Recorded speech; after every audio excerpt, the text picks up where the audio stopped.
আল্লাহ রাব্বুল আলামিন বলেন, মা ওয়াদ্দাআকা রাব্বুকা ওয়া মা ক্বালা ওয়ালাল আখিরাতু খায়রুল লাকা মিনাল উলা ওয়ালা সাওফা ইউতিকা রাব্বুকা ফাতারদা আলাম ইয়াজিদকা ইয়াতীমান ফাআওয়া। আপনার রব আপনারে ভুলেও নাই, ছেড়েও দেয় না, বরং শুনে রাখেন আপনার প্রত্যেকটা প্রেজেন্ট, প্রত্যেকটা বর্তমান, প্রত্যেকটা ভবিষ্যৎ আপনার বর্তমানের চাইতে উত্তম। যদি ধরেন কথাটা কেমন, আপনার এই মুহূর্তটা যেমন, তারপরের মুহূর্ত আরো আপগ্রেড, তারপরের মুহূর্ত আরো আপগ্রেড। তার মানে যত ভবিষ্যৎ আসবে আপনার শান মান মর্যাদা তত উঁচুতে উঠতে থাকবে। সুবহান। সময়ের সাথে সাথে শুধু আপনার সম্মান বাড়বে, দুনিয়ায়ও বাড়বে, আখিরাতেও। ওয়ালাল আখিরাতু খায়রুল লাকা মিনাল উলা ওয়ালা সাওফা ইউতিকা রাব্বুকা ফাতারদা। অচিরেই আপনার রব আপনাকে এত কিছু দিবেন যে আপনি খুশি হয়ে যাবেন। আরে হাবিব, আপনি শুইনা নেন, আমি তো আপনাকে নবুয়তি দেওয়ার আগেই ভুলা যাই নাই। যখন আপনাকে নবুয়তি দেই নাই, নবুয়তি দেওয়ার পরে তো আপনার সব ইন্তজাম করার জিম্মাদারি আমি আল্লাহ। ওই অবস্থার আগে আমি ভুলি নাই, আর এখন আপনারে ভুলে যাব, এটা হয় কেন? আল্লাহ রাব্বুল আলামিন বলেন, আলাম ইয়াজিদিকা ইয়াতীমান ফাআওয়া। আমি কি আপনাকে ইয়াতীম অবস্থায় পাই নাই? ইয়াতীম অবস্থায় পেয়ে আপনাকে আমি ছেড়ে দেই নাই, আপনার লালন পালনের ব্যবস্থা করেছি। কেমনে আল্লাহ করছেন? স্বাভাবিকভাবে আমাদের সমাজে কি হয়, মনে করেন একজনের ছেলে বিবাহ করছে, ওই ছেলের স্ত্রীর পেটে সন্তান, আল্ট্রাসোনোগ্রাম করে জানছে ছেলে হবে। তাহলে বলেন তো ওই বাড়ির দাদা খুশি হয় না বেজার হয়? দাদি যদি নিজেও মহিলা কিন্তু যদি শোনে ছেলের ছেলে হবে, বেশি খুশি হয়। এখন এই ছেলেটা দুনিয়ায় ভূমিষ্ঠ হওয়ার 2 মাস আগে আপনার ছেলেটা মারা গেল। বলেন তো এতকাল যেই আনন্দ ছিল যে আপনার নাতি আসবে, ছেলের ঘরের নাতি, ছেলে যখন মারা যাবে ছেলের ঘরের নাতির আগমন আপনাকে আর আনন্দিত করবে না। তখন কপাল ঘুচায়া যাবে যে হায় রে, এখন যদি দুনিয়া আসে কে খাওয়াবে, কে লালন পালন করবে? দাদির মুখেও হাসি নাই, দাদার মুখেও হাসি নাই, চাচার মুখেও হাসি নাই। কিন্তু আমার আপনার নবী দুনিয়ায় আসার আগে আমার আপনার নবীর পিতা ইন্তেকাল করেছে। এই কারণে আব্দুল মুত্তালিবের কপাল ঘুচায়া যায় নাই। ঐতিহাসিকেরা লিখেন, যারা সিরাত লিখেছে, নবীজির জীবনী লিখতেছেন, আব্দুল মুত্তালিব আল্লাহর কাছে 10টা সন্তান চাইছিল জমজম কূপ খনন করার কাজে সহযোগিতার জন্য। আব্দুল মুত্তালিব এই 10 সন্তান পেয়ে যত খুশি না হয়েছে, আমার আপনার নবী দুনিয়ায় আগমন করার কারণে আব্দুল মুত্তালিব তার চাইতে অগণিত গুণ বেশি খুশি হয়েছে। ইয়াতীম হয়ে এসেছেন কিন্তু নিজের পরিবারের লোক তাকে বোঝা মনে করে নাই, বরং আরো আনন্দিত হয়েছে বেশি। এরপরে লম্বা কথা, মা দুনিয়া থেকে চলে গেছে, এবার অভিভাবকের দায়িত্ব নিয়েছে আব্দুল মুত্তালিব। 2 বছর পরে তিনিও মারা গেছে। আব্দুল মুত্তালিব জীবনের অন্তিম সময় আবু তালেবকে ডাকছেন। আরো অনেক সন্তান ছিল কিন্তু ডাকছে আবু তালেবকে। আর বাস্তবতা হলো অন্যান্য সন্তানদের তুলনায় আবু তালেবের অর্থ কম ছিল, কিন্তু তিনি আমার আপনার নবীকে সবার চাইতে বেশি মহব্বত করতেন। সবাই ভালোবাসতো কিন্তু আবু তালেব একটু বেশি ভালোবাসতো। আব্দুল মুত্তালিব ওসিয়ত করে গেছে, আমার মরার পরে তুমি মুহাম্মাদের অভিভাবক। আবু তালেব মৃত্যু পর্যন্ত আমার আপনার নবীর সাথে সব সময় লেগেছিলেন। কাফেরদের আঘাত নবীজির গায়ে লাগার আগে নিজের গায়ে লাগানোর জন্য প্রস্তুত ছিলেন। সুবহান। এদিকে গেলে লম্বা কথায় চলে যাবে। আল্লাহ রাব্বুল আলামিন নিয়ামতের মধ্যে 1 নাম্বার বলেন, ইয়াতীম অবস্থায় আমি আপনাকে পাওয়ার পরেও আপনাকে কিন্তু লালন পালনের জন্য এমন ব্যবস্থা আমি আল্লাহ করে দিয়েছি, লালন পালনের ব্যবস্থা করেছি। এরপরে আল্লাহ রাব্বুল আলামিন বলেন, ওয়া ওয়াজাদাকা দাল্লান ফাহাদা। নবুয়তির আগে আপনি কিন্তু সঠিক পথটা চিনতেন না, জানা ছিল না, আমি আল্লাহ আপনাকে সঠিক পথটা চিনায়া দিয়েছি। এরপরে আল্লাহ তাআলা বলেন, ওয়া ওয়াজাদাকা আইলান ফাআগনা। আপনি নিঃস্ব ছিলেন, টাকা পয়সা সম্পদ ছিল না, আমি আল্লাহ আপনাকে সম্পদওয়ালা বানায় দিয়েছি। মুফাসসিরিনে কেরাম বলেন এখানে উদ্দেশ্য এটা যে আল্লাহ তাআলা খাদিজা রাদিয়াল্লাহু তাআলা আনহার সাথে বিবাহের মাধ্যমে খাদিজা স্বেচ্ছায় তার ব্যবসার সব সম্পদের মালিক আমার আপনার নবীকে বানায় দিয়েছেন। সুবহান। আমার আপনার নবী গরিব ছিলেন। অনেকে বলেন নবী গরিব ছিল, না না, নবীজির সম্পদের অভাব ছিল না। নবীজি মসজিদে নামাজ পড়তেছে, নবীজির জন্য হাদিয়া আসছে, সাদাকা না, নবীজির জন্য আসছে হাদিয়া এত পরিমাণ যে মসজিদ প্রায় ভরে গেছে। নবীজি নামাজ শেষ করেছেন, সবাইকে ডাকছেন, একেবারে দুহাত ভরে যার যত প্রয়োজন সবাইকে নবীজি হাদিয়া দিয়ে দিয়েছেন। এজন্য নবীজি দারিদ্রতাকে বেছে নিয়েছেন, কিন্তু তিনি দরিদ্র ছিলেন না। এমন না যে নবীজির টাকা পয়সার অভাব ছিল। স্বাভাবিক আমাদের দেশে আমরা যদি কাউকে মহব্বত করি, ভালোবাসি, আমার ভালোবাসার মানুষকে, ভালোবাসার আলেমকে আমি আমার জীবনের কষ্টার্জিত সম্পদ থেকে হাদিয়া দেই, টাকা পয়সা দিই।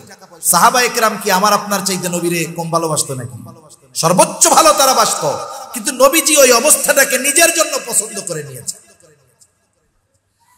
এজন্য রাসূলুল্লাহ সাল্লাল্লাহু আলাইহি ওয়াসাল্লাম সম্পদের লোভে খাদিজাতুল কুবরা রাদিয়াল্লাহু তাআলা আনহাকে বিবাহের প্রস্তাব দেন নাই, বরং মূলত নবীজির চারিত্রিক সৌন্দর্যে মুগ্ধ হয়ে স্বয়ং খাদিজা নিজেই নবীজিকে বিবাহের প্রস্তাব দিয়েছে। এজন্য নবীজির ব্যাপারে এই অপবাদ যারা দেয়, নিঃসন্দেহে তারা ইসলামের দুশমন, নবীজির দুশমন। ঠিক কিনা বলো? আরো অনেক বিষয় নবীজির ব্যাপারে তারা বলতে চায়। তারা বলে নবীজি অনেক বিবাহ করছে।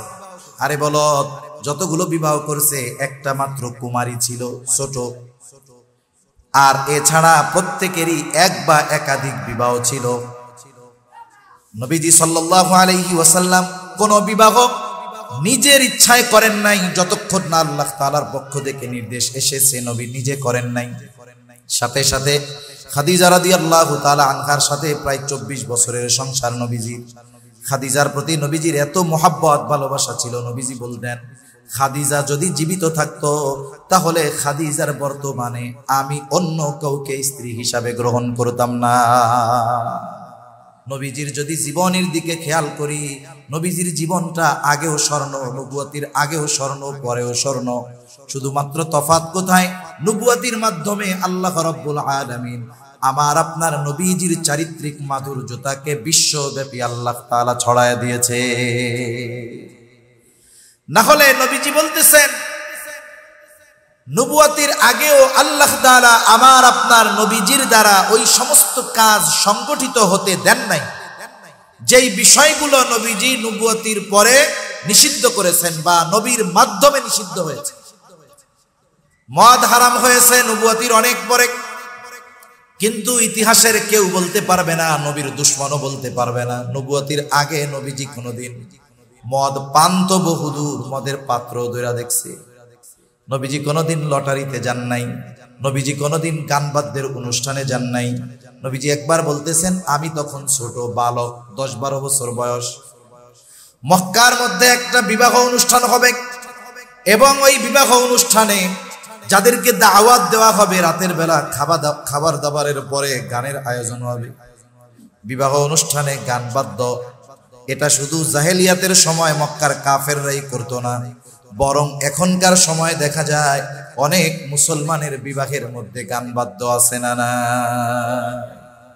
যেই বিবাহের মধ্যে পাপাচার থাকে ওই বিবাহ কোটি টাকা কাবিন দিলেও টিকবে না। প্রত্যেক জায়গায় নবীজির সুন্নাত অনুযায়ী কর্ম সম্পাদন করলে সেখানে রহমত থাকবে, সেখানে বরকত থাকবে। নবীজি তখন ছোট, বলতেছে আমি সবার সাথে গেলাম, খাবার দাবার শেষ, এখন মূল আয়োজন, নাচ গান শুরু হবে, সারা রাত এটা চলবে।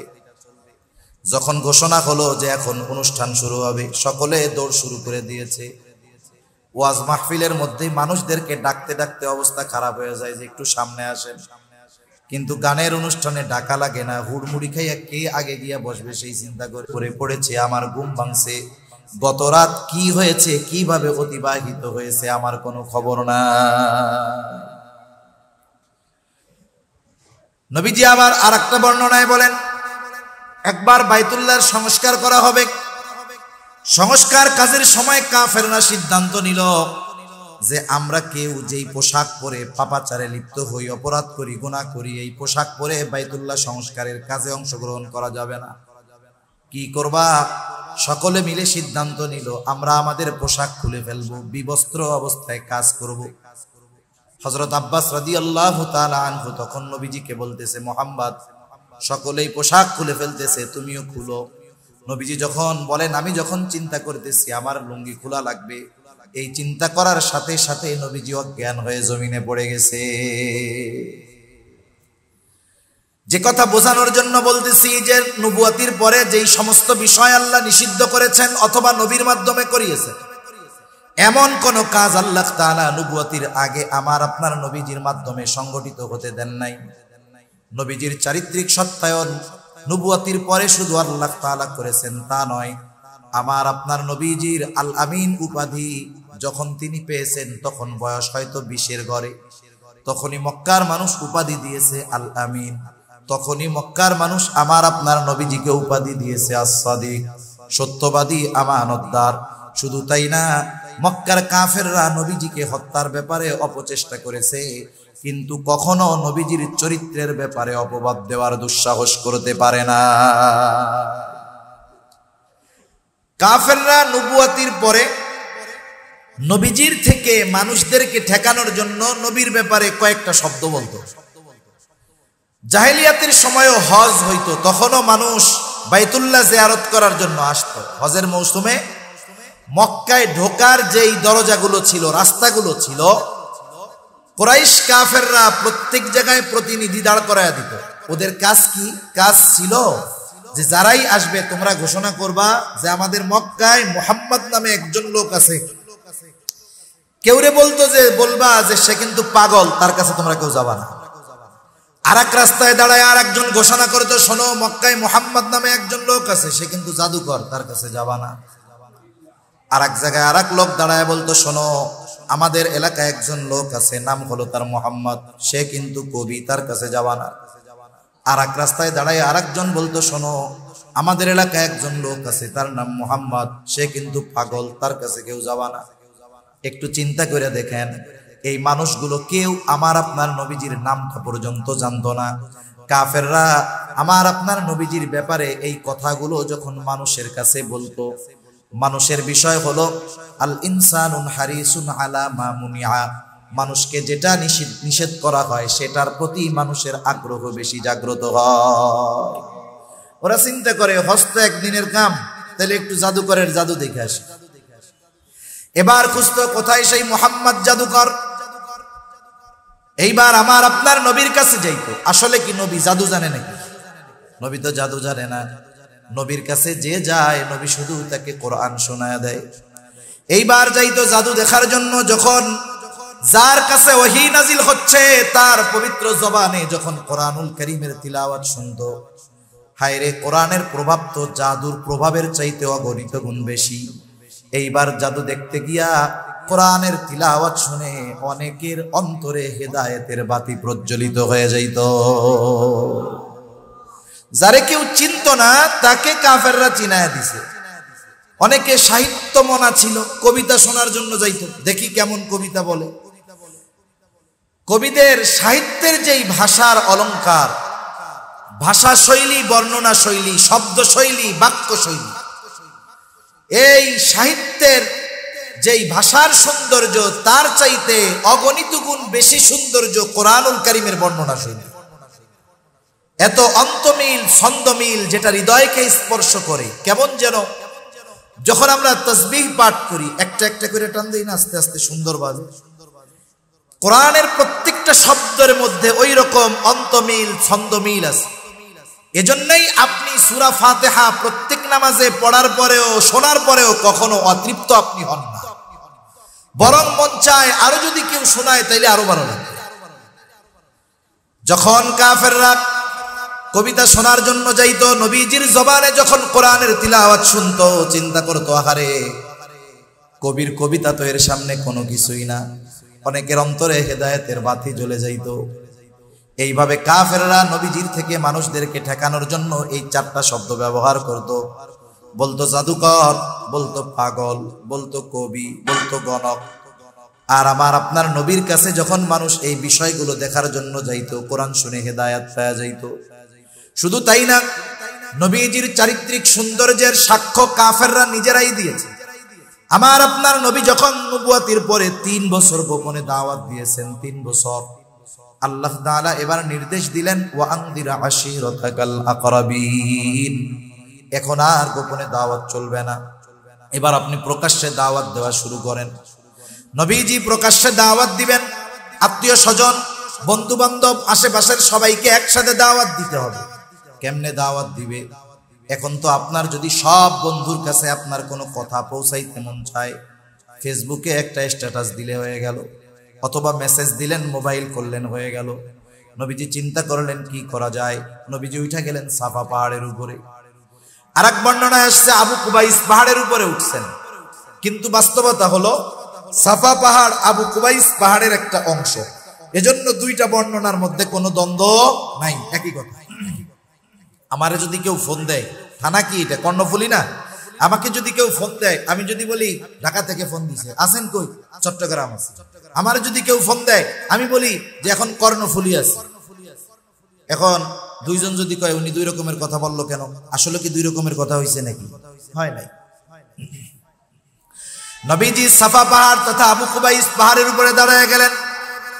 আবু কুবাইস পাহাড়ের একটা বৈশিষ্ট্য ছিল, মক্কায় গিয়ে যদি কোনো অপরিচিত মানুষ, অভাবী মানুষ, দরিদ্র মানুষ, সেও যদি কোনো বিপদগ্রস্ত হতো, আবু কুবাইস পাহাড়ে উঠে যদি মক্কার মানুষের কাছে সাহায্য প্রার্থনা করত, মক্কার মানুষ ব্যক্তির দিকে নজর দিত না, ওই পাহাড়ের সম্মানার্থে মক্কার মানুষগুলো তাকে সাহায্য করার জন্য ছুটে আসতো। আজকে তো অপরিচিত সাধারণ কোনো মানুষ এই পাহাড়ে ওঠে নাই, মক্কাবাসীকে আহ্বান করে নাই। আজকে আহ্বান করেছে আল আমিন, আজকে আহ্বান করেছে আস-সাদিক। নবীজি যখন সবাইকে ডাকছেন, মক্কার সব মানুষ গিয়ে নবীজির পাশে উপস্থিত, পাহাড়ের সামনে উপস্থিত। নবীজি এবার উপস্থিত সবাইকে লক্ষ্য করে বলতেছেন, আমি যদি তোমাদেরকে এই কথা বলি যে এই পাহাড়ের পাদদেশে পেছন দিকে একদল অশ্বারোহী সৈন্য তোমাদের উপরে আক্রমণ করার জন্য ওত পেতে আছে, অপেক্ষমান, তোমরা কি আমার এই কথাকে বিশ্বাস করবা নাকি? নবীজি তাদের কাছে প্রশ্ন ছুড়ে দিলেন। উপস্থিত সকলে সমস্বরে বলতেছে, মুহাম্মদ, কেন নয়, অবশ্যই তোমার এই কথা আমরা বিশ্বাস করব, কারণ ইতিপূর্বে আমরা তোমাকে কখনো মিথ্যাবাদী পাই না। ইতিপূর্বে তুমি আমাদের সাথে কখনোই মিথ্যা কথা বলো না, আর আজকে বলবা এটা হতে পারে। চিন্তা করেন, 43 বছর বয়স তখন নবীজি। মক্কার কাফেররা বলতেছে ইতিপূর্বে তুমি কখনো মিথ্যা কথা বলো নাই। মনে রাখবেন, একটা মানুষ সে যদি বাস্তবে সত্যবাদিতার গুণ অর্জন করতে পারে, তার মধ্যে অন্যান্য সব গুণ সন্নিবেশিত থাকে। যেমন কোরআনুল কারীমে আল্লাহ তাআলা বলেছেন, তোমরা ইয়া আইয়ুহাল্লাযীনা আমানুত্তাকুল্লাহ হাক্কা তুকাতিহি, হে ঈমানদারেরা, তোমরা আল্লাহকে ভয় করার মতো ভয় করো। ওয়ালা তামুতুন্না ইল্লা ওয়া আনতুম মুসলিমুন, মুসলমান না হয়ে মরো না। কোরআনুল কারীমের একটা বৈশিষ্ট্য হলো, কোরআনুল কারীমে আল্লাহ তাআলা শুধু বান্দাকে নির্দেশ দেন এমনটা নয়, বরং ওই নির্দেশ বাস্তবে পরিণত করার জন্য যা দরকার সেই দিক নির্দেশনাও আল্লাহ তাআলা দিয়ে দেয়। এজন্য আরেক জায়গায় আল্লাহ তাআলা বলেন, ইয়া আইয়ুহাল্লাযীনা আমানুত্তাকুল্লাহ, হে ঈমানদারেরা, তোমরা আল্লাহ তাআলাকে ভয় করো।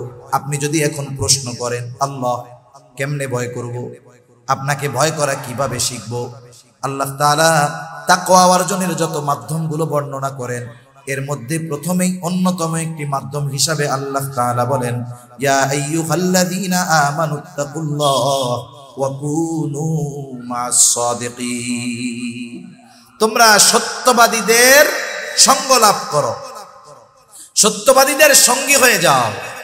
আল্লাহ তাআলা এখানে আবিদিন বলেন নাই যে তোমরা আবেদদের সঙ্গী হও। আল্লাহ তাআলা বলেন নাই যে তোমরা যারা দান সাদকা বেশি করে তাদের সঙ্গী হয়ে যাও। সাদিকিনদের সঙ্গী হওয়ার কথা কেন বলেছেন? বাস্তবেই ওই ব্যক্তি পরিপূর্ণ সাদেক হতে পারে যার মধ্যে বাকি সব গুণ পাওয়া যায়। আমার আপনার নবীজি ছিলেন সাদেক, সত্যবাদী। আমার আপনার নবীর চরিত্রের ব্যাপারে কাফেররাও আঙ্গুল তোলার সাহস পায় নাই, হত্যা করার চেষ্টা করেছে ঠিক, কিন্তু আফসোস আমার আপনার এই নবীজির সুন্দর চরিত্রের ব্যাপারে কিছু মুসলমানের ঘরে জন্ম নেওয়া ইসলাম বিদ্বেষী কিছু মানুষও আমার আপনার নবীজির চারিত্রিক ব্যাপারে অপবাদ দেওয়ার অপচেষ্টা করে। অনেকগুলো বিষয় নবীজির ব্যাপারে বলতে চায়, কিন্তু বাস্তবতা হলো তাদের এই দাবিগুলো সম্পূর্ণ ভ্রান্ত। একটা দুইটার কথা বলি। যেমন তারা একটা দাবি করে যে মুহাম্মাদুর রাসূলুল্লাহ সাল্লাল্লাহু আলাইহি ওয়াসাল্লাম 25 বছরের যুবক, উনি বিবাহ করেছেন 40 বছরের একজন নারী, যার আগে দুটো বিবাহ হয়েছিল, দুইজন স্বামী ওনার ইন্তেকাল করেছে, খাদিজাকে বিবাহ করেছে, বলে সম্পদের লোভে বিবাহ করছে। নাউজুবিল্লাহ। বলে রাসূলুল্লাহ সাল্লাল্লাহু আলাইহি ওয়াসাল্লাম বাস্তবিক অর্থে নিজের থেকে খাদিজাকে প্রস্তাব দেন নাই। লম্বা ইতিহাস সংক্ষিপ্ত সারে আমি আপনাদের খেদমতে বলি, খাদিজা ওই জাহেলিয়াতের সময়ও একজন পুত পবিত্রা নারী ছিলেন। কাফেররাই উনার উপাধি দিয়েছিল তহেরা, পুত পবিত্রা। ওনার বাবাও ধর্নাঢ্য ব্যক্তি ছিল, স্বামীদের থেকেও মেরাজ সূত্রে কিছু সম্পদ ইনি পেয়েছিলেন। উনি একজন বিচক্ষণ বুদ্ধিমতী নারী ছিলেন। উনি এই সম্পদগুলো বসে বসে খান নাই, ব্যবসার কাজে ব্যয় করছেন, ব্যবসা শুরু করে দিয়েছেন। তিনি একবার সিরিয়ায় একটা ব্যবসায়ী কাফেলা প্রেরণ করবেন, কিন্তু এই কাফেলা পরিচালনার জন্য একজন আমানতদার লোক দরকার, বিশ্বস্ত লোক দরকার। নবীজির বয়স তখন 22 বছর, খাদিজা রাদিয়াল্লাহু তাআলা আনহার বয়স হলো তখন 37 বছর। খাদিজা রাদিয়াল্লাহু তাআলা আনহা লোক খুঁজতেছেন, কিন্তু পছন্দসই কাউরে পান না। তখন আরবে একটু দুর্ভিক্ষ চলতেছিল। নবীজির চাচা আবু তালেব আমার আপনার নবীজিকে বলতেছে, মুহাম্মদ, যেহেতু খাদিজা ব্যবসার একজন প্রতিনিধি তালাশ করতেছে দায়িত্ব দেওয়ার জন্য, তুমি গিয়ে প্রস্তাবটা দাও, কারণ তোমার চরিত্রের ব্যাপারে সবার জানা আছে, তুমি প্রস্তাব দিলে সে তোমাকে নিয়ে নিবে। আল্লাহর নবী বলতেছে, না, আমি নিজের থেকে প্রস্তাব দিব না, সে যদি আমাকে প্রস্তাব দেয় তাহলে বিবেচনা করব। আবু তালেব চিন্তা করলেন হয়তো অন্য কেউ এই দায়িত্ব নিতে পারে। তিনি নিজের থেকে গিয়া খাদিজার কাছে আমার আপনার নবীজির ব্যাপারে বললেন যে, আপনি তো একজন বিশ্বস্ত মানুষ খুঁজতেছিলেন, আপনার ব্যবসায়ী কাফেলার প্রধান হিসাবে নিযুক্ত করে ব্যবসার কাফেলা সিরিয়ায় পাঠানোর জন্য আমার ভাতিজা মুহাম্মদ আছে। তিনি রাজি হয়ে গেলেন, কিন্তু আবু তালেব বলে, অসুবিধা হলো, প্রস্তাবটা আপনার নিজের থেকে দেওয়া লাগবে। আল্লাহর নবীর চারিত্রিক সৌন্দর্যে মানুষেরা এত মুগ্ধ ছিল। খাদিজা বলল, মুহাম্মদ ছাড়া যদি অন্য কেউ হইতো কশ্চিনকালেও আমি নিজের থেকে প্রস্তাব দিতাম না। ঠিক আছে, আমি তাকে রিকোয়েস্ট করব যে আমার এই কাফেলার দায়িত্ব তুমি নাও। খাদিজা গিয়া আমার আপনার নবীজির কাছে প্রস্তাব দিলেন, নবীজি প্রস্তাবে রাজি হইলেন। অন্যান্যদের বেলায় যেই পরিমাণ পারিশ্রমিক দেওয়ার কথা ছিল, নবীজির ব্যাপারে দ্বিগুণ দেওয়া হলো। নবীজি আবার সফরে রওনা হয়ে গেলেন। ওই সফরের খাদেম খাদিজার একজন গোলাম ছিল, নাম হলো তার মাইসারা। খাদিজা তার প্রতি এতটা আস্থাশীল ছিলেন, ওই মাইসারাকে বলতেন, ও হইল আমার চোখ, তার মানে ওর দেখা আর আমার দেখা সেম। তিনি বলতেন, মাইসারা হলো আমার চোখ। তিনি পাঠায় দিলেন মাইসারাকে যে পুরা কাফেলার ব্যাপারে তুমি মেইনটেনেন্স করবা, দেখবা, খেয়াল রাখবা, কোনো কিছুর প্রয়োজন হলে বিশেষ করে মুহাম্মাদের প্রতি নজর রাখবা। এইবার রওনা হয়ে গেল। প্রতিমধ্যে কিছু আজীব ঘটনা ঘটছে। খাদিজা রাদিয়াল্লাহু তাআলা আনহা মাইসারাকে বলে দিয়েছে, সফরের পূর্ণ ঘটনা আমাকে আইসা শোনাইবা। ঘটনা কি? নবীজি সাল্লাল্লাহু আলাইহি ওয়াসাল্লাম রৌদ্রের মধ্যে রাস্তায় চলতেন, আকাশের মধ্যে বড় মেঘখণ্ড আমার আপনার নবীজিকে ছায়া দিত। মূলত এটা দিত ফেরেশতারা। আবার এক জায়গায় নবীজি বিশ্রাম নিচ্ছিলেন, শুয়ে আছেন। পাশে একটা পাদ্রীর এলাকা ছিল, পাদ্রীর জায়গা ছিল, পাদ্রী ছিল। মাইসারাকে জিজ্ঞাসা করতেছে, এই লোকটা কে?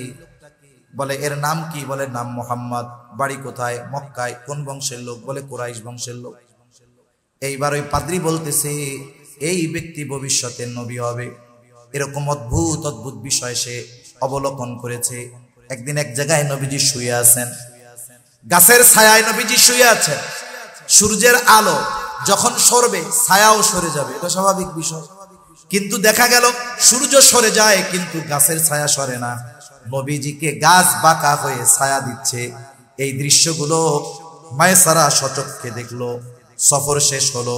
আরব থেকে যেই পণ্যগুলো নিয়ে, মক্কা থেকে যেই পণ্যগুলো নিয়ে নবীজি সিরিয়ায় গেলেন, দ্বিগুণ দামে বিক্রয় করলেন।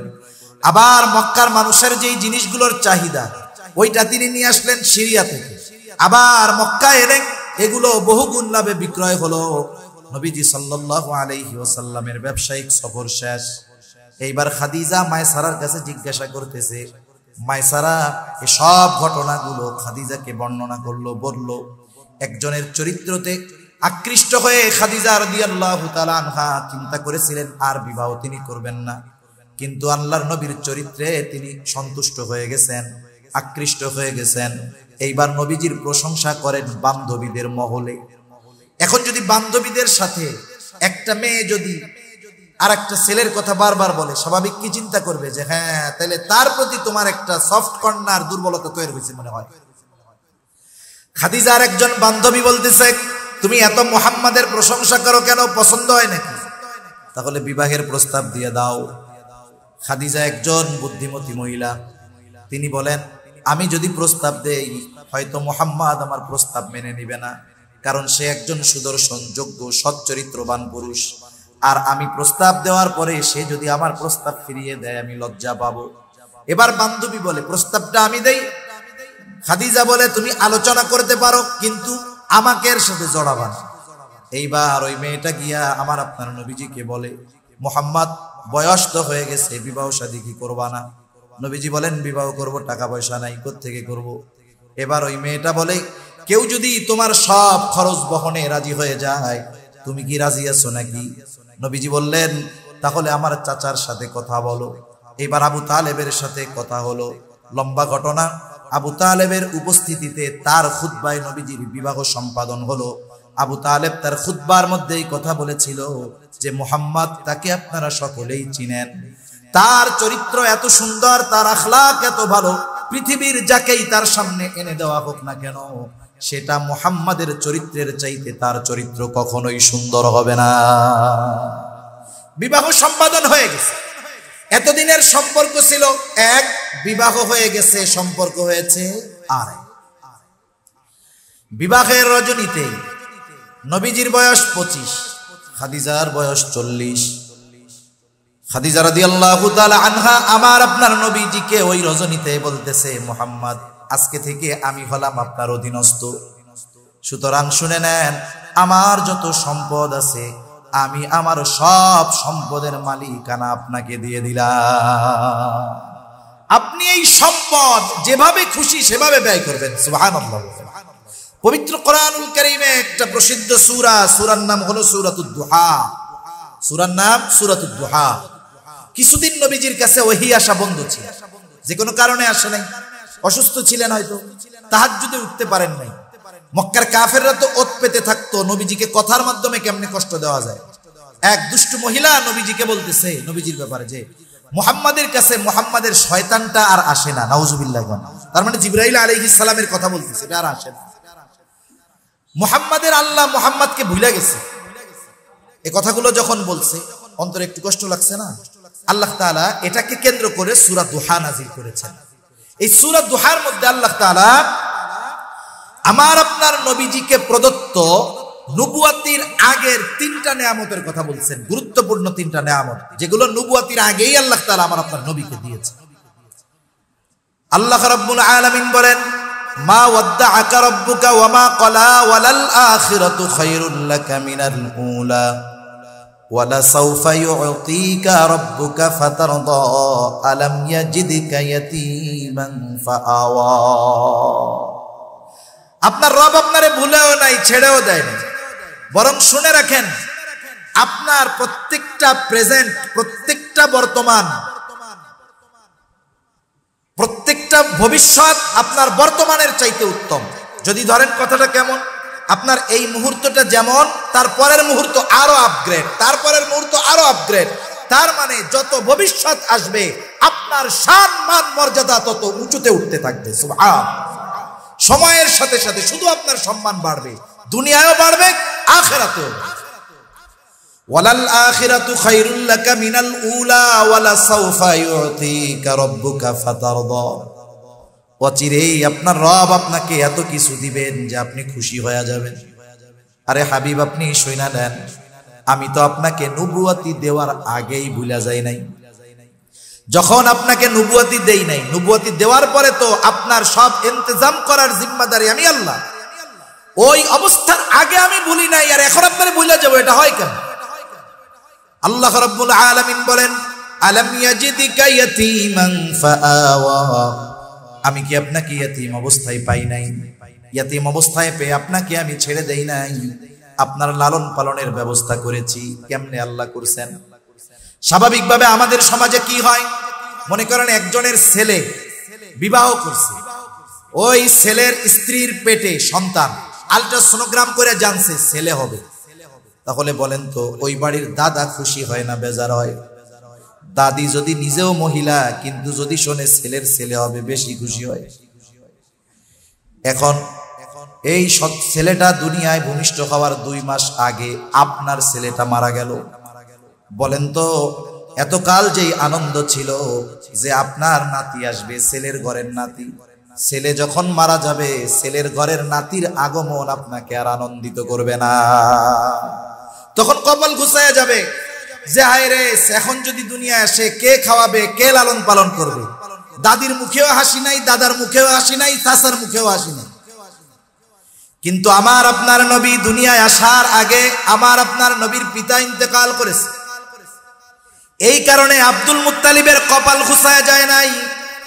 ঐতিহাসিকেরা লিখেন, যারা সিরাত লিখেছে, নবীজির জীবনী লিখতেছেন, আব্দুল মুত্তালিব আল্লাহর কাছে 10টা সন্তান চাইছিল জমজম কূপ খনন করার কাজে সহযোগিতার জন্য।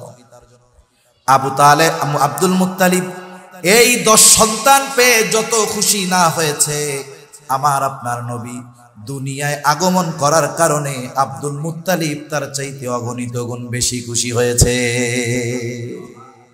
ইয়াতীম হয়ে এসেছেন কিন্তু নিজের পরিবারের লোক তাকে বোঝা মনে করে নাই, বরং আরো আনন্দিত হয়েছে বেশি। এরপরে লম্বা কথা,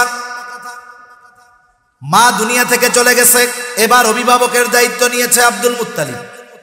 2 বছর পরে তিনিও মারা গেছে। আব্দুল মুত্তালিব জীবনের অন্তিম সময় আবু তালেবকে ডাকছেন। আরো অনেক সন্তান ছিল কিন্তু ডাকছে আবু তালেবকে। আর বাস্তবতা হলো অন্যান্য সন্তানদের তুলনায় আবু তালেবের অর্থ কম ছিল, কিন্তু তিনি আমার আপনার নবীকে সবার চাইতে বেশি মহব্বত করতেন। সবাই ভালোবাসতো কিন্তু আবু তালেব একটু বেশি ভালোবাসতো। আব্দুল মুত্তালিব ওসিয়ত করে গেছে, আমার মরার পরে তুমি মুহাম্মাদের অভিভাবক। আবু তালেব মৃত্যু পর্যন্ত আমার আপনার নবীর সাথে সব সময় লেগেছিলেন। কাফেরদের আঘাত নবীজির গায়ে লাগার আগে নিজের গায়ে লাগানোর জন্য প্রস্তুত ছিলেন। সুবহান। এদিকে গেলে লম্বা কথায় চলে যাবে।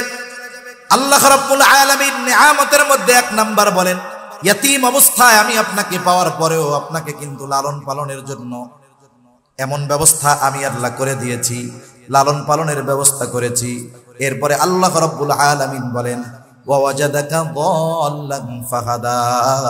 নবুয়তির আগে আপনি কিন্তু সঠিক পথটা চিনতেন না, জানা ছিল না, আমি আল্লাহ আপনাকে সঠিক পথটা চিনায়া দিয়েছি। এরপরে আল্লাহ তাআলা বলেন, ওয়া ওয়াজাদাকা আইলান ফাআগনা। আপনি নিঃস্ব ছিলেন, টাকা পয়সা সম্পদ ছিল না, আমি আল্লাহ আপনাকে সম্পদওয়ালা বানায় দিয়েছি। মুফাসসিরিনে কেরাম বলেন এখানে উদ্দেশ্য এটা যে আল্লাহ তাআলা খাদিজা রাদিয়াল্লাহু তাআলা আনহার সাথে বিবাহের মাধ্যমে খাদিজা স্বেচ্ছায় তার ব্যবসার সব সম্পদের মালিক আমার আপনার নবীকে বানায় দিয়েছেন। সুবহান। আমার আপনার নবী গরিব ছিলেন।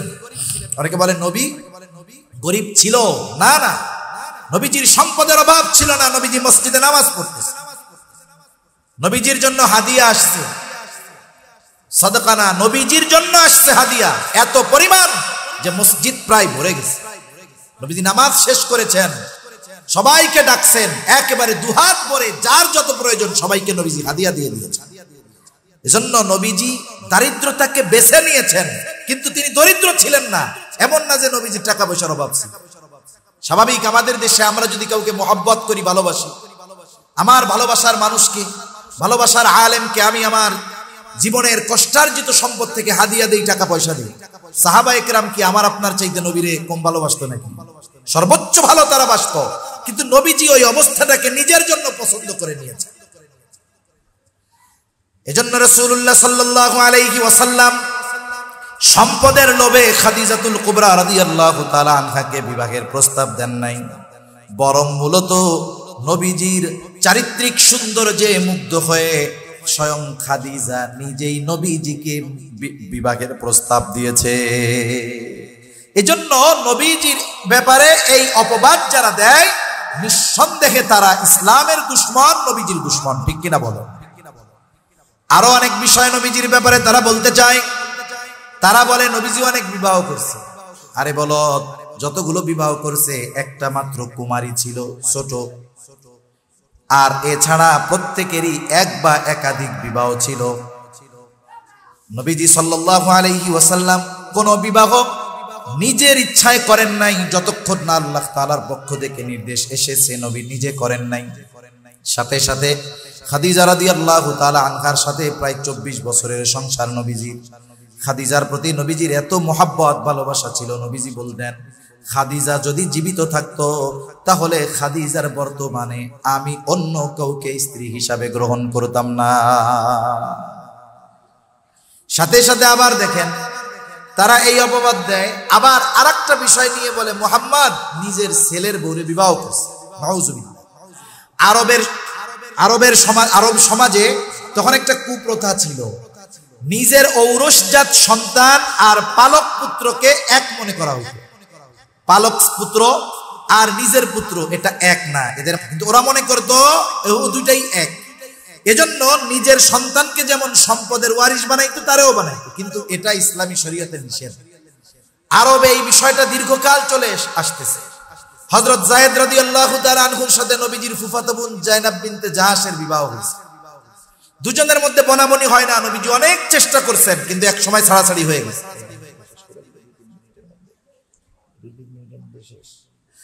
জায়নাব বিনতে জাহাশ ছাড়াছাড়ি হয়ে গেছে। এখন নবীজি কি করলেন? চেষ্টা করেছেন জায়েদের সাথে জায়নাব বিনতে জাহাশের সংসার টিকে নাই, আর জায়েদকে নবীজির পালক পুত্র। এইবার আল্লাহ তাআলার নির্দেশ আসলো আপনি জায়নাব বিনতে জাহাশকে বিবাহ করেন। নবীজিও টেনশনে পড়ে গেছে। শতাব্দীর পর শতাব্দী ধরে আমাদের সমাজে এটাকে অন্য চোখে দেখা হয়, পালক পুত্রকে নিজের পুত্রের মতো মনে করা হয়। এখন যদি বিবাহ করি অবস্থা কি হবে? কিন্তু আল্লাহ তাআলা আমার আপনার নবীর মাধ্যমে শুধু ওহী নাজিল করেই শেষ করেন নাই, ওহী নাজিল করার সাথে সাথে আমার আপনার নবীর মাধ্যমে আল্লাহ তাআলা প্রত্যেকটা আইনের বাস্তব প্রয়োগ করে দিয়েছে। এজন্য নবীজি হলো প্র্যাকটিক্যাল কোরআন। কোরআনে এমন কোনো আইন নাই, এমন কোনো বিধান নাই যেটা আমার আপনার নবীর মাধ্যমে বাস্তবায়িত হয় নাই। চুরি করলে হাত কাটতে হবে, নবীজি নিজে এটার বাস্তবায়ন করেছেন। জেনা করলে শাস্তি কি হবে, নবীজি এটার বাস্তবায়ন করেছেন। শুধু বিধান নাজিল যদি হতো এটার বিষয় একরকম ছিল, কিন্তু নবীজি যখন একটা কাজ প্র্যাকটিক্যাল করেছেন এটার তাৎপর্য আর একরকম। কারণ অনেক সময় বলার চাইতে করার মাধ্যমে এটার প্রভাব বেশি পড়ে। একটা উদাহরণ দিই, নবীজিকে যখন প্রথমবার হিজরতের পরে সাহাবায়ে কেরামদেরকে নিয়ে গেছেন উমরা করার উদ্দেশ্যে, হুদাইবিয়ার সন্ধি হলো। চুক্তির মধ্যে একটা চুক্তি, এই বছর মুসলমানেরা মক্কায় ঢুকতে পারবে না, আগামী বছর ঢুকবে। নবীজি সব মাইনা নিছে। আর এই হুদাইবিয়ার সন্ধি দেখতে এমন ছিল যে প্রত্যেকটা ধাপ কাফেরদের পক্ষে, প্রত্যেকটা শর্তে যেন কাফেররা জয়ী হয়ে গেছে। সেজন্য সাহাবায়ে কেরামের মন খারাপ, ফিরে যেতে হবে। অনেকে জবাই দেওয়ার জন্য সাথে ছাগল আনছে, দুম্বা আনছে। নবীজি সকলের মন খারাপ, সকলে অন্যমনস্কা। নবীজি একবার নয়, দুইবার নয়, তিনবার তাদেরকে বললেন যার সাথে যেই জন্তু আছে জবাই করে ফেলো। সকলের মন খারাপ। অন্যমনস্ক, কেউ কথা নবীজির শুনে নাই, কেউই জবাই করে না। নবীজি ঘরের মধ্যে ঢুকলেন। ওই সফরে নবীজির সাথে ছিলেন উম্মে সালামা রাদিয়াল্লাহু তাআলা আনহা। যখন নবীজি উম্মে সালামা রাদিয়াল্লাহু তাআলা আনহার কাছে গিয়ে বললেন, অবস্থা তো এই, কি করা যায়? উম্মে সালামা রাদিয়াল্লাহু তাআলা আনহা পরামর্শ দিলেন, ইয়া রাসূলুল্লাহ, সকলের মন খারাপ, সকলে হয়তো অন্যমনস্ক আছে, চিন্তা করেছে দীর্ঘদিন পর বাইতুল্লাহটা একটু ছুঁয়া দেখবো, আত্মীয় স্বজনের সাথে একটু দেখা করব। এক কাজ করেন, আপনি আপনার জন্তুটা নিয়ে তাদের সামনে জবাই করে দেন। নবীজি আর কিছু বলেন নাই। নিজের যেই প্রাণীটা জবাই দেওয়ার জন্য আনছেন, উপস্থিত সাহাবা একরামের সামনে যখন নবীজি জবাই দিয়ে দিলেন, নবীজিকে দেখে সাথে সাথে সকলেই নিজেদের সাথে থাকা ছাগল দুম্বা গুলো জবাই করে দিল। তাহলে কিছু সময় আছে বলার চাইতে সেটাকে যদি প্র্যাকটিক্যাল আমল করা হয়, এটার প্রভাব বেশি পড়ে। এজন্য আল্লাহ তাআলা কোরআনে যত বিধান নাজিল করেছেন আমার আপনার নবীজির মাধ্যমে, এটাকে প্র্যাকটিক্যাল ভাবে বাস্তবায়ন আমার আপনার নবীর মাধ্যমে আল্লাহ তাআলা করিয়েছেন। তা নবীজির চরিত্র হলো মহাসাগরের মতো, মহাসমুদ্রের মতো চারিত্রিক সৌন্দর্য। এটা এক মজলিসে একদিনে অল্প সময় বলা সম্ভব না, এটা অসম্ভব। আমার আপনার নবীজির চরিত্র হলো প্রত্যেকটা জায়গায় পূর্ণাঙ্গ। এমন নয়, নবীজির জীবনটা তো এক বহুমুখী জীবন। কোন নবীর জীবন সব দিক দিয়ে নাই। যেমন আপনি যদি চিন্তা করেন আপনি আদর্শ স্বামী হবেন, আদর্শ নিবেন কার কাছ থেকে? চিন্তা করলেন ঈসা আলাইহিস সালাম কেমন স্বামী ছিল, আমি ওরকম স্বামী হব, জীবনেও পারবেন না। কারণ ঈসা আলাইহিস সালাম যতদিন দুনিয়ায় ছিলেন উনি বিবাহই করেনি। আপনি আদর্শ বাবা হবেন, ঈসা আলাইহিস সালাম থেকে আপনি পারবেন না এটা নিতে। আপনি আদর্শ সমরনায়ক হবেন, ঈসা আলাইহিস সালাম তার জীবনে যুদ্ধে অংশগ্রহণ করা লাগে নাই, পারবেন না, যদিও পরবর্তীতে শেষে এসে করবে। আপনি চান আপনি আদর্শ রাষ্ট্রনায়ক হবেন, মুসা আলাইহিস সালামের অনুসরণ করবেন। মুসা আলাইহিস সালাম বড় একটা সম্প্রদায়ের নবী ছিলেন, কিন্তু উনি বাদশা ছিলেন না। কিন্তু আমার আপনার নবী সব ছিলেন, এবং প্রত্যেক জায়গায় নবীজির আখলাক ছিল 100 একেবারে পরিপূর্ণ। নবীজির চরিত্রের গ্রাফ আপ ডাউন ছিল না, একেবারে সেম লেভেলে ছিল এবং পরিপূর্ণ ছিল। এজন্য আমার আপনার নবীর চরিত্র শুধু উত্তম চরিত্র নয়, আমার আপনার নবীর চরিত্র হলো পরিপূর্ণ উত্তম চরিত্র। সুবহানাল্লাহ বলেন। এজন্য নবীজি নিজেই বলেন, ইন্নামা বুইফতু লিউতাম্মিমা মাকারিমাল আখলাক। নবীজি বলেন, আমাকে উত্তম চরিত্রে পরিপূর্ণতা প্রদানার্থে প্রেরণ করা হয়েছে। তার মানে আমার আপনার নবীর আগে যত নবী এসেছে সবাই উত্তম চরিত্রওয়ালা, কোনো সন্দেহ নাই। আমার আপনার নবী শুধু উত্তম চরিত্রওয়ালা নয়, আমার আপনার নবী হলেন উত্তম চরিত্রে পরিপূর্ণতা দান করেনেওয়ালা। এজন্যই আল্লাহ তাআলা আমার আপনার নবীর চরিত্রকে মহান হিসাবে ঘোষণা করে বলেন, ওয়া ইন্নাকা লাআলা খুলুকিন আযীম। আপনাকে মহান চরিত্রে অধিষ্ঠিত করা হয়েছে। সাথে সাথে তামাম বিশ্ববাসীকে ওই মহান চরিত্র যার, তার অনুসরণ করার জন্য উদ্বুদ্ধ করে আল্লাহ তাআলা বলেন, লাকাদ কানা লাকুম ফি রাসূলিল্লাহি উসওয়াতুন হাসানা। অবশ্যই নিশ্চয়ই তোমাদের জন্য রাসূলের জীবন আদর্শের মধ্যেই রয়েছে উত্তম আদর্শ। এজন্য আমরা যদি আদর্শবান মানুষ হতে চাই, আদর্শবান বাবা হতে চাই, আদর্শবান শাসক হতে চাই, বিচারক হতে চাই, প্রত্যেকটা জায়গায় রাসূলের অনুসরণ করার দরকার আছে না নাই?